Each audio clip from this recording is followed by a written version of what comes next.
Hello guys, welcome back to my channel. Actually guys, आज था मेरा आज मैंने छुट्टी ली थी अपना ब्लूटूथ चेंज करवाने के लिए।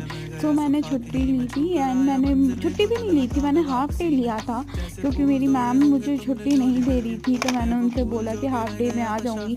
तो मैं सीधा 10 बजे पहुंच गई और पहुंचने के बाद मुझे पता चला कि क्या नाम है वो 11 बजे खुलेगा। तब तक हमने अपनी चाय इंजॉय करी और इधर उधर घूमा। और फिर घूमने के बाद सर्विस सेंटर पहुँचे एंड सर्विस सेंटर में पहुँचने के बाद मेरे को बोला या कि ये तो आपका ख़राब ही नहीं है, आपने एक ऑडियो की सेटिंग्स थी वो आपने ऑन नहीं किया था, बट आपकी वारंटी ख़त्म होने वाली है, इसलिए मैं चेंज कर देती, आपको न्यू रिप्लेस करके दे देती। और गाइस, मैं इसके बाद इतनी खुश हुई ना कि क्या ही बताओ। आई लव हर यार, मुझे तो इतना मज़ा आया। ये थी आज की स्टोरी। आज मुझे आपसे तो शेयर करना ही था सर। इसी बात पे लाइक शेयर एंड सब्सक्राइब।